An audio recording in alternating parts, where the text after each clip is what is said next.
नमस्कार बंधुरा परमेश्वर मिनिस्ट्री यूट्यूब चैनल आपनादेर सबाइके मन थेके धन्यवाद और आत्मिक नमस्कार जानाई। परमेश्वर पिता तार बाक्यके आमादेर जीवने दिएछेन आमादेर जीवने आत्मिक बृद्धि उत्साह प्रेरणार जन्य। ताई ईश्वरेर बाक्यके मन थेके विश्वास सहकारे यदि मेने चली और ईश्वरेर बाक्य अनुसारे यदि जीवने काज करी ताहले परमेश्वर आमादेर जीवने आशीर्वाद निये आसबे। देखुन ईश्वरके चोखे देखा जाय ना, किन्तु आत्मार द्वारा आपनाके विश्वास करते हबे, कारण ईश्वर काउके देखा देय ना, कारण ईश्वर निराकार आत्मा এটা আপনাকে প্রথমে জানতে হবে। তাই পরমেশ্বর পিতা তার বাক্যের দ্বারা আজকে আপনাদেরকে অনেক বিষয় শেখাবে। তাই ভিডিওটিকে প্রথম থেকে শেষ পর্যন্ত স্কিপ না করে না টেনে দেখতে হবে, তাহলে আজকের ভিডিওতে আমি যে বিষয়ে ঈশ্বরের রাজ্যের বিষয়ে আপডেট দেব আপনারা বুঝতে পারবেন। কারণ পরমেশ্বর পিতার বাক্য যদি মন থেকে শুনেন আর জীবনে কাজে লাগান, দেখবেন আপনার জীবনে আশীর্বাদ নেমে আসবে। তাই আসুন কথা না বাড়িয়ে পরমেশ্বর পিতার বাক্য আজকে শেখাবো। আজকে যে টপিক শেখাবো সেটা হচ্ছে যে ঈশ্বরের सहकार्यकारी ईश्वरेर प्रचारकरा अर्थात परमेश्वरेर प्रचारक जारा करे, परमेश्वरेर सत्य सुसमाचार प्रचार जारा करे ताराई हच्छे ईश्वरेर सहकार्यकारी। 1 करिन्थियो 3:1 रयेছে, अर्थात 1 करिन्थियो 3 अध्याय थेके आमि पढ़ब। एखाने बला हयेছে, आर हे भातृगण आमि तोमादेरके आत्मिक लोकदेर न्याय सम्भाषण करिते पारि नाई, किन्तु मांसमय लोकदेर न्याय ख्रिस्ट सम्बन्धे शिशुदेर न्याय सम्भाषण करिएछि। अर्थात एखाने आत्मिक लोकेर मतो आपनाके सम्भाषण करेनि, ताई आपनाके कि करेছে मांसमय लोकदेर न्याय एबं ख्रिस्ट सम्बन्धीय शिशुर मतो आपनाके आह्वान करेছে। अर्थात एक छोट शिशुके जेमन भावे आह्वान करा हय डाका हय, तार से डाक शुने जेमन आपनार काछे आसे, ठीक तेमन परमेश्वर तार बाक्येर द्वारा आपनाके कि सन्तानेर मतो आह्वान करेছে तार बाक्ये बा तार राजत्वे। ओके, আমি তোমাকে দুগ্ধপান করাইছিলাম, অন্ন দিই নাই, কেননা তখন তোমাদের শক্তি হয় না। অর্থাৎ পরমেশ্বর বলছে যে তখন আমি প্রথমে যখন তোমরা আমাকে বিশ্বাস করলে, আমার বচনে আসলে, তখন সুস্থ হওয়ার জন্য আসলে, শুধুমাত্র সুস্থ ভালো হওয়ার জন্য এটা তুমি বিশ্বাস করে আসলে যে ঈশ্বর পরমেশ্বরের কাছে আসলে সমস্ত রোগ থেকে ভালো থাকা যায়, এটা তুমি বিশ্বাস করলে। কিন্তু সেটাতে তো শুরু নয়, এক্ষেত্রে তোমাকে আরও আত্মিকভাবে উৎসাহিত করব, আরও তোমাকে নতুন নতুন বিষয় শেখাবো যেগুলো তুমি জানো না, যাহা বুঝো না।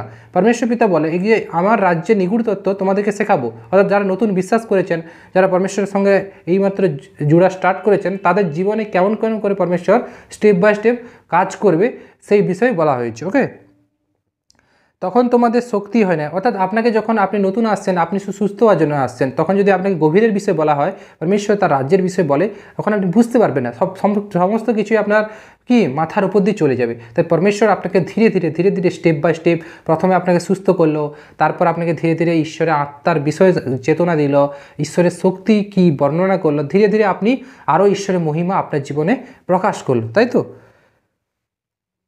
এখনও কি তোমাদের শক্তি হয় না?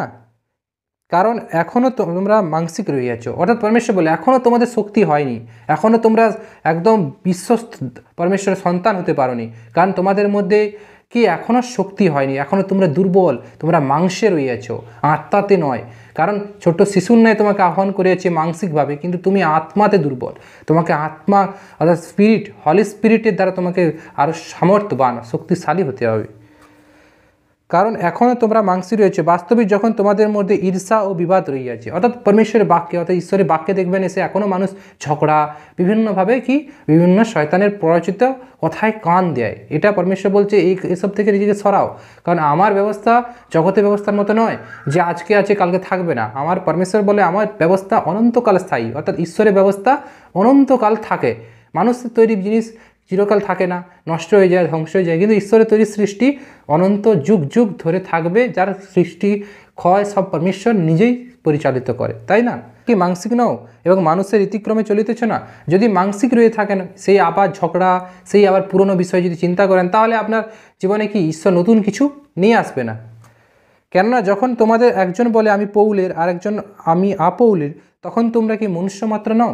অর্থাৎ একজন যদি বলে আমি ঈশ্বরে বিশ্বাস করি, আবার একজন বলে আমি তো বিশ্বাস করি, বিশ্বাসের ফারাক রয়েছে। আপনাদের মধ্যে বিশ্বাস নকারাত্মক প্রবাহ আর সকারাত্মক প্রবাহ, অর্থাৎ দেখে বিশ্বাস করেন আবার না দেখে বিশ্বাস করেন, এই দুটো ফারাক রয়েছে। আপনাকে নকারাত্মক বিশ্বাসে চললে হবে না, সকারাত্মক বিশ্বাস করতে শিখুন। অর্থাৎ আপনার তার মধ্যে ভয় চিন্তা সন্দেহ যেন না থাকে। নকারাত্মক বিশ্বাসে কী হয়? ভয় চিন্তা সন্দেহ থাকে। তাই পরমেশ্বর বলে যদি কারোর মনে ভয় চিন্তা সন্দেহ এই বিষয়গুলো কাজ করে, তাহলে কি না আমার আত্মা তার মধ্যে নেই, কারণ আমার আত্মা পবিত্র।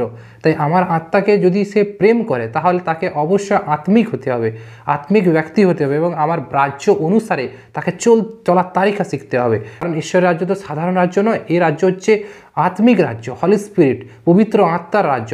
তাই এই রাজ্যে চলতে গেলে আপনাকে আপনার বিশ্বাসের কাজ এবং বিশ্বাসে চলতে হবে, অর্থাৎ পরমেশ্বর যা বলে সেই অনুসারে সেই তালিকাতেই আপনাকে পরমেশ্বরের ব্যবস্থাতে চলতে হবে। তাহারা তো পরিচয় মাত্র, যাহাদের দ্বারা তোমরা বিশ্বাসী হইয়াছ, আর এক একজনকে প্রভু যেমন দিয়েছেন আমি রোপণ করিলাম, আপৌল জল শোচন করিল, ঈশ্বর বৃদ্ধি দিতে থাকিলেন। অর্থাৎ বৃদ্ধিদাতা মানে সব কিছু আপনার জীবনে নিয়ে আসে কে? আপনার জীবনে যে বেড়ে উঠছে আপনার জীবন, মাংস, শরীর, আত্মা সব কি পরমেশ্বর বলে যে আমি তোমাদেরকে বৃদ্ধি দিচ্ছি, তোমাদেরকে যোগান দিচ্ছি, তোমাদের প্রয়োজন মেটাচ্ছি, কারণ আমি ঈশ্বর পরমেশ্বর এহোবা যোগানদাতা ঈশ্বর, আমার কাছে কোনো অভাব নেই। কারণ যে বিশ্বাস করে আমাকে আর বিশ্বাসের অনুসারে আমার ব্যবস্থাকে মান্য করে সে তার জীবনে আশীর্বাদ ও ফল দেখতে পায়। যদি আপনি পরমেশ্বরকে বিশ্বাস করেন আর পরমেশ্বরের ব্যবস্থাতে না চলেন, না যুক্ত থাকেন, না টাচ রাখেন, তাহলে আপনি কেমন করে বেড়ে উঠবেন? তাই পরমেশ্বর বলছে ধীরে ধীরে সে বেড়ে উঠবে কখন? যখন সে আমার ব্যবস্থাকে মেনে সম্মান করবে, আমার ব্যবস্থা যেসব বিষয় রয়েছে সেগুলোকে পালন করবে। তাই পরমেশ্বরের ব্যবস্থা কি নিশ্চয়ই আপনারা বুঝতে পেরেছেন। যদি নতুন বিশ্বাসী হয়ে থাকেন আর পরমেশ্বরের সঙ্গে সততা করছেন, যুক্ত হচ্ছেন, অবশ্যই পরমেশ্বরের মণ্ডলীতে ধীরে ধীরে আপনাকে জানতে হবে পরমেশ্বরের ব্যবস্থা কি। শুধুমাত্র রোগ ব্যাধি থেকে ভালো হওয়ার জন্য ঈশ্বর আপনাকে বচন দেয়নি, ঈশ্বর আপনাকে তার বাক্যকে আপনাকে দান করেনি। ঈশ্বর আপনাকে মজবুত লিডার তৈরি করতে চাইছে, একজন স্পিরিচুয়াল ম্যান তৈরি করতে চাইছে, যেমন যিশুকে তৈরি করেছিল। তাই আপনি যদি যিশুর মতো হতে চান, যিশুকে অনুসরণ করে চলেন, পরমেশ্বরের এই বাক্যটা আপনার জন্য যদি বিশ্বাস করেন, তাহলে আপনার জীবনে আজ থেকেই কাজ শুরু হয়ে যাবে। অতএব রোপক কিছু নয়, সেচকও কিছু নয়, বৃদ্ধিদাতা ঈশ্বরই সার। আর রোপক সেচক উভয়ই এক, অর্থাৎ সব কিছুই পরমেশ্বরের দ্বারা নিয়ন্ত্রিত। অর্থাৎ বৃদ্ধিদাতা ঈশ্বর হচ্ছে আপনাকে আপনার জীবনে আত্মিক যে বৃদ্ধি আপনার জীবনে হবে সেটা হচ্ছে ঈশ্বর করবে। আপনি যখন ঈশ্বরের সঙ্গে পরমেশ্বরের সঙ্গে চলবেন, পরমেশ্বরের বাক্যতে যুক্ত থাকবেন প্রতিনিয়ত, তখন আপনার জীবনে আপনি সেই আশীর্বাদ দেখতে পাবেন। যদি আপনি মনকে খারাপ করেন, পরমেশ্বরের রাজ্য অনুসারে না চলে আপনার মনকে কোনো খারাপ পথে নিয়ন্ত্রণ করেন, তাহলে ঈশ্বরের বাক্য আপনার জীবনে কাজ করবে না। কারণ ঈশ্বর তার ব্যবস্থাতেই বলে দিয়েছে যে আমার বাক্য কতখানি শক্তিশালী। আপনি যদি বিশ্বাসী হন তাহলে বিশ্বাসে কাজ করুন, না হলে ফল কোনো আশা করবেন না। সে তদ্রূপ নিজের বেতন পাইবে, কারণ আমরা ঈশ্বরের সহকার্যকারী, তোমরা ঈশ্বরের ক্ষেত্র, ঈশ্বরের গাঁথনি। অর্থাৎ যে যেমন কাজ করবে সে যেমন বেতন পাওয়ার যোগ্য। অর্থাৎ পরমেশ্বরের বিষয়ে যদি আপনি চলেন, পরমেশ্বরের বাক্যকে সম্মান করেন, আপনি পরমেশ্বরের আশীর্বাদ দেখতে পাবেন। এবং কি আমরা অবশ্যই সবাই কি ঈশ্বরের গাঁথনি, অর্থাৎ ঈশ্বর আমাদেরকে গেঁথেছে, তৈরি করেছে। ঈশ্বর আমাদের কি ভিত্তি তৈরি করেছে। তাই পরমেশ্বরকে আমরা মন থেকে যেন রেসপেক্ট করি।